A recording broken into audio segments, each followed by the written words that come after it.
everybody. So we have a nice calm flight.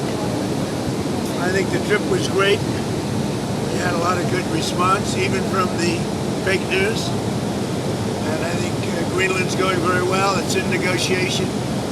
And I think what we did today was great. It was great. It's going to be a great board. That'll be a board, I think, like no other. Right? It's a board like no other. A lot of people joining. We just went out with the letters, and a lot of people are joining. Now we have a flight back, and we'll be landing in 4 hours and 45 minutes. And I'm going to be very late for dinner, but that'll be okay. What are some of the elements of the Greenland concept that you can tell? There was really a negotiation, but it's infinity. The time limit is infinity, meaning there is no time limit. It's forever. It's you hear about 99 years, 50 years. It's forever. That was discussed. We can do anything we want. We can do military. We can do anything we want. And it's being negotiated, and let's see what happens. I think it'll be good. Would the U.S. have no price? There's no purchase price. Would the U.S. have pockets of sovereignty over parts? We have a lot of great things in the deal, and don't forget they're also good for Europe, because when we're good, they're good, and if we're not good, that's not very good for them, because we hold it all together. We're holding it all together. Does that actually give you control of land in Greenland? Does it give U.S. control ownership of land? Yeah, do whatever we want. Yeah. We're all going to work together, and actually NATO is going to be involved with us. We're going to be doing in conjunction, parts of it in conjunction with NATO, which is really the way it should be. But to be clear, will the U.S. own won't that? have any expense, because we're not going to have expense. Other than building the Golden Dome. We're going to build the Golden Dome. And we'll have participation in that also. The cost of the Golden Dome, we'll have participation in that also, meaning with the expense of it. And it'll be like no other. I mean, our technology is incredible. Is Denmark signed off on this? Are they on board with this concept? Is Denmark on board with this concept? I think everyone likes it. I mean, I think. I'll let you know in about 2 weeks. Have you spoken with Denmark about this plan? Secretary General Mark is a great guy. He's a great guy, and he's spoken to everybody. And when you spoke with the NATO Secretary General, did you talk about U.S. military presence in Greenland? About military We talked about everything, and you saw him yesterday. He was interviewed on Brett Baer, and he was very happy. He was very convinced this is a good deal for everybody. On Ukraine, how did your conversation go with President Zelensky? We had a conversation. I've had numerous conversations on Ukraine. It'd be nice to end that war. It costs us nothing. We make money. I don't want to make money, but we make money. Whereas Biden spent $350 billion stupidly and lost a lot of money. But it's not about the money. It's about 25 to 30,000 soldiers a month, mostly soldiers. Are you ready to A month are being killed. Do you think that can you sign a security deal? Are you able to sign that? Golf and Jared are right now on the way to Moscow, so we'll see how that works out. What kind of I had a good meeting, but I've had numerous good meetings with President Zelensky, and it doesn't seem to happen. It's funny. I put out a 35-year war in a day, a 32-year war in 2 days, and other wars. The worst was like 4 days. And this one goes on and on forever, and actually they may have been more complex. Do you think that trilateral that the U.S., Russia, and Ukraine are having in Abu Dhabi this weekend leads to a trilateral between you, Putin, and Zelensky? Look, it's all good. Anytime we meet, it's good. If you don't meet, nothing's going to happen. I mean, for the first 3 years, nobody met. Under Biden, nobody met. And one thing, if you don't meet, nothing's going to happen. So we are meeting, and we'll see what happens. I hope we can save a lot of lives. That's all. Mr. President, what kind of concessions does Vladimir Putin need to make at this point? He'll make concessions. Everybody's making concessions to get it done.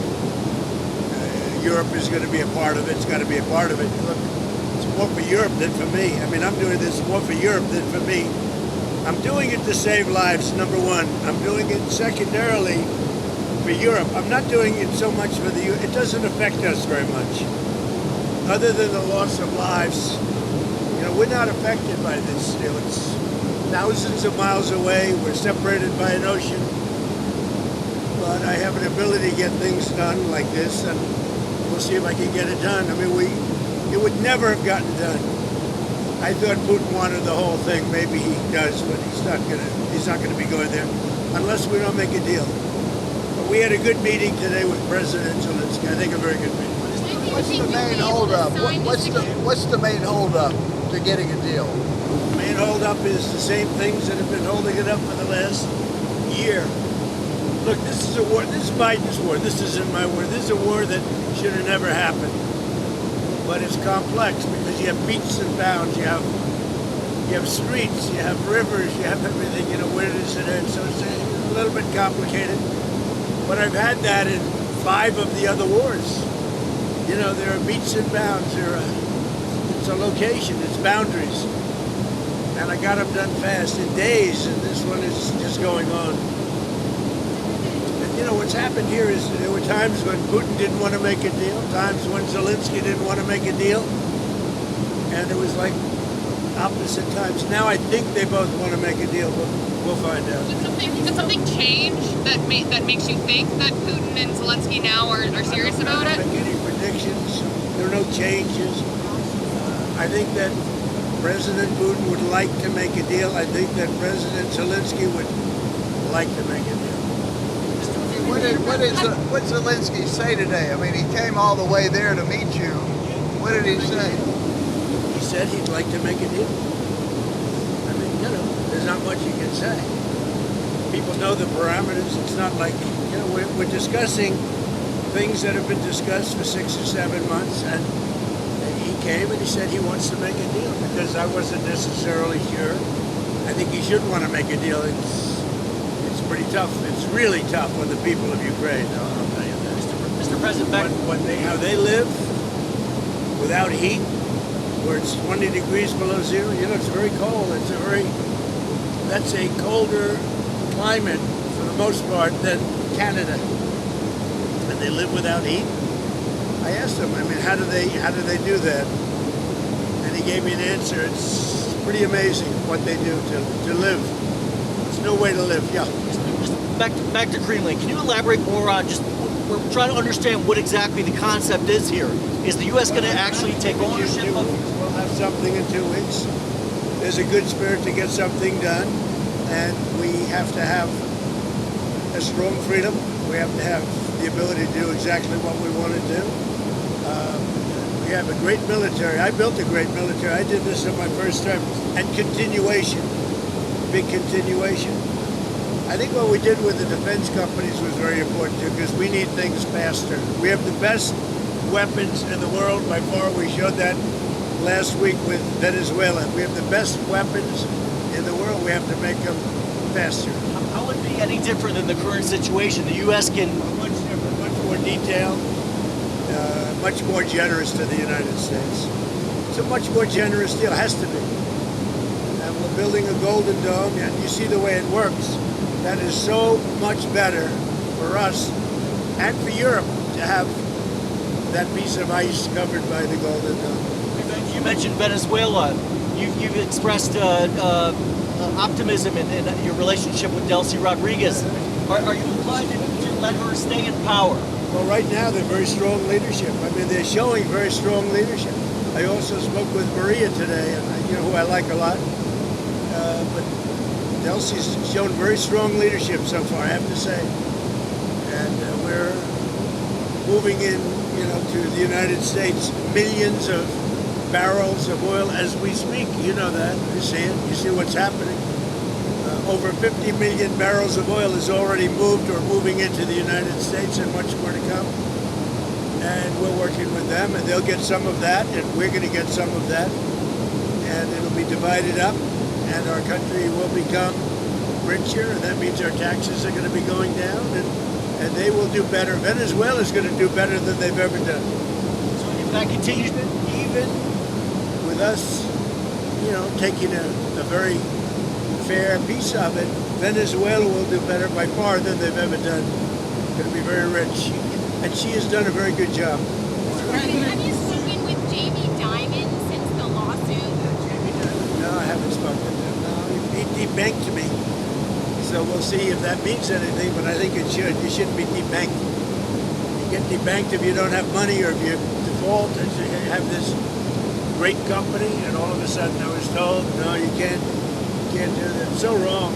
It's so wrong. I don't know what their excuse would be. Maybe their excuse would be the regulators. I don't know. But regardless, I guess it's a good lawsuit because every pundit has come out and said Trump has a great lawsuit here. You're not allowed to do what they did. Jamie Dimon, what he did, he's not allowed to do that. Where do things stand with Iran? The U.S. has got sizable military assets. Watching Iran. We have a lot of ships going that direction, just in case. We have a big flotilla going in that direction, and we'll see what happens. Big force. We have a big force going toward Iran. I'd rather not see anything happen, but we're watching them very closely. I saw 837 hangings on Thursday. They would have been dead. Every one of them would have been hung. This is like from 1,000 years ago. This is an ancient culture. Very smart people, by the way, but it's an ancient culture. 837, mostly young men, were going to be hung on Thursday. And I said, if you hang those people, you're going to be hit harder than you've ever been hit. It'll make what we did to your Iran nuclear look like peanuts. And an hour before this horrible thing was going to take place, they canceled it. And they actually said they canceled it. They didn't postpone it. They canceled it. So that was a good sign. But we have an armada. We have a massive fleet heading in that direction. And maybe we won't have to use it. We'll see. you said Would you like the supreme leader to step down or to go into exile? Right now, I don't want to get into that. But they know what we're looking for. you said today that they want. There's a lot of killing going on. You said today they want to talk and we'll talk. So if you set something up and they asked you to, Yeah, I do. I would. I mean, that happened. But we've talked to them a lot. They should have made a deal before we hit them with the nuclear, because we really that was a devastating hit. That whole area is out of play. And if they try and do it again, they're going to have to go to another area. We'll hit them there too, just as easily, much more easily. Because that was very advanced. They were building that for 10 years, and they'd have to start anew. So there was a total obliteration. Are you still planning to go ahead with those tariffs that you had mentioned on the secondary tariffs for those affected by businesses in Iran, the 25% tariffs? I am doing that, yeah. We're doing that. If you do business with Iran, you're going to have a tariff of 25%. And when should that go into effect? Effect very soon. Do you still think there's a possibility that the UK or France could join the Board of Peace? Well, I think they're going to want to. Well, look, some countries have a prohibition, and they're going to their legislatures and getting out. In most countries, the prime minister or the president can sign. You saw a lot of them today. Don't forget, the letter only went out 2 days ago. We had almost 30 people already, and very important countries. But there are some countries, like Italy, who told me she wants to sign. She wants to be desperately, but I think she has to go back to her legislative branch. And we have that with Poland too. He said we want to. I mean, I was the one that endorsed him. He's great, by the way. He's doing a great job, Carol. But he has to get an approval. Some have to get an approval, some don't. Most don't, but some do. They have, a legal requirement to get an approval. Do you envision being chairman of the Board of Peace past your second term in office? I have the right to be if I want. I'll decide. We'll see what happens. But they'd like me to be. It's in theory for life, but I'm not sure I want that. But it's going to do great work with Gaza and maybe other things. It could be beyond Gaza. and we'll work in terms of the with the United Nations, who I've always said the United Nations has great potential, but they have not lived up to the potential. And I say 8 wars, and I never spoke to them. You'd think I would have spoken to them a lot, but the United Nations has great potential. I think working with the Board of Peace is going to be a good thing for the United Nations. Will you tell us who your Fed pick President is? said a couple of days ago that there would be something in the works where you can take money out of your 401k to help on purchasing a home. Is that something that the administration is working on? I'm not a huge fan of other people like it. They're talking about taking money out to put a deposit down on a home. And one of the reasons I don't like it is that their 401ks are doing so well. 401ks are up 80, 90% in some cases. And you're talking about a lot of people. We're talking about very mainstream. And they're really doing, and the housing market's good, but the 401ks are doing much better than the housing market. I like keeping their 401ks in great shape. I like keeping their 401ks. I'm not a huge fan of putting down a deposit. I'm not. I'm so happy with the way 401ks are doing. But you have people tell me they're up 88%. And over the period of a year, over a full year, it's going to be, it's going to be close to 100%. Yeah, Steve. You tell us. Back to the Board of Peace.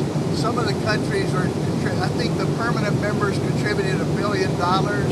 What is that money supposed to be for Gaza? Countries have already put up $1 billion. Some of the countries have already put up much more than that. What's that money for? And that's a lot of money, but it's nothing compared to the value of peace. Peace is so destructive for everyone, even countries that aren't involved. It's so destructive for everybody when you have wars. Will you tell us who your Fed pick is, sir? Will you tell us who your Fed pick is? I'll be telling you soon. No, I have somebody that I think will be very good, but I'm not going to reveal it. From Wall Street? Someone from Wall Street? Somebody that's very respected, very, very well known, and will do, I think, a very good job. President Putin has said that he may use frozen Russian assets to pay for his entry to the Board of Peace. Are you inclined to let him do that? I don't know about that. I've heard that. Who said that? President Putin. It's very interesting. But he said he's going to use his money. His frozen If assets. he's using his money, I think that's fine. Yeah. You're talking about where he said this morning Yes. he's going to join the Board of Peace and he's going to make a contribution of $1 billion. Yeah, by using his money. If he's using his money, that's great. I think it's important to have everybody in. Are you concerned about the investigation into Jay Powell, making Jay Powell stay longer on the Fed? No, I'm not concerned. We'll have to see what happens. He's too late. Just always too late. Despite that, we have interest rates going down. And also, he's building a small complex, the Fed building, and they're going to be close to $4 billion. It's the most expensive job, and it's a renovation. It's the most expensive job per square foot ever built of any kind. It's either gross incompetence or it's worse. Are you done with the interviewing people for the job? Scott, were you worried about the market reaction to your tariffs on Monday and Tuesday? Market reaction's been good. It was up very big today. It was up big yesterday. It's where it started. It's very close to 50,000 on the Dow. And nobody thought you could be breaking 50,000 during the first year. So we'll see what happens. No, pretty much even, right? It's just about even. The market came up only after you backed away from your threats. As of yesterday, the market came up very nicely. On that 10% cap with the credit cards, is that an end goal? Is it a negotiating point? And are you speaking with certain lawmakers? People, the credit card companies are getting 28% interest. So a guy goes out, they don't even know it. These are people, regular people. They don't know that they're paying 28%. And then it's a little bit overdue and they end up having to file for bankruptcy. I'm not going to let that happen. So it's a 1 year 10% cap on credit cards. We have to get that approved by Congress too. That's not a no-brainer. Did you say that you It should be a no-brainer, but it's not. Did you Sir, did you say that you spoke with Maria Machado today? Yeah, I told her. Can you tell us about that conversation? We have a very good relationship, just to say. She's a good woman, a very nice woman. She's been through a lot. And at the same time, I'll tell you, they're doing a very good job in Venezuela. So it's interesting. I get along with both sides. I get along with everybody but the media. You know, the fake news and I don't get along, but I get along with everybody. At what point will you pivot, sir, to at what point will you pivot in Venezuela to say we should have an election there? I want to see how they do. First of all, they have to, we have to take in a lot of money. We have to get that back. Right now, they're not living well because of what's gone on for years. It's years of socialism and worse. It's really, worse than socialism. But we're going to start drilling very soon. We have the biggest companies in the world. We have them, and they're going to be going in. They're all negotiating right now. And we're representing the nation, and the nation is very thrilled by that because we're really good at this. And they'll be taking in more money than they ever have, but we'll be taking in a lot of money too. That's going to do two things. It's going to make the United States a lot of money, and it's also, it's going to make Venezuela a lot of money, but it's also going to bring down oil prices even further. We have oil prices down, in many cases, to $2.30 a gallon, and in also numerous cases, $1.99, below $2. It was $4.50, $5, $3.90. Prices are coming down very rapidly, including groceries, including just about everything, and they're starting to come down even more. We're getting them low. I inherited very high prices. When they talk about affordability, they caused it. I inherited very high prices, and we've done a great job. Prices have come down a lot, and I would say led by energy. We're pumping more oil right now. We're drilling more oil than at any time in the history of our country by far. One more on the Fed, if you will. And when you add Venezuela to it, it's a tremendous part of the market. One more on the Fed, if you will. The Supreme Court seems skeptical of your power to remove Lisa Cook from the board. Your reaction to that? We'll see. I listened to some, I read some of it, and I didn't get that impression other than they thought maybe it should have gone through a more normal court system. But nobody was saying she's innocent. What they're saying is maybe it should have been a longer process. So we'll see what happens. Back to Iran for a second. We've seen wild variation in the numbers supposedly killed in those protests. Have you seen a reliable estimate about how many people were killed? Well, nobody knows the number. It's a lot no matter what. Hey, if it was one person, in this country, if it's one person, it's, front page news. It's a lot of people. But there's a difference between a lot and 20,000 people. So we'll find out what it is. We're going to find out exactly what it is. Have you arranged a meeting with health insurance executives? You had mentioned you would have.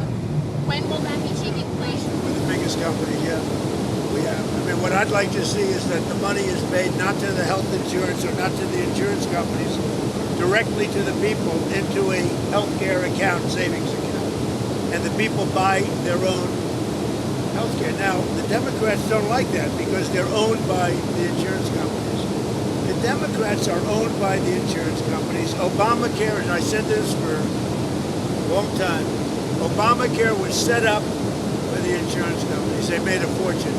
1,000 points, they're going up 1,000, 1,250, 1,359%. That's all the money pouring in. I want the money to go directly to the people. Let the people buy their own health care. Now, their health care is going to be better, and they'll be paying less money. It's going to be amazing, but we have to get the Democrats to support it, most likely. Yeah.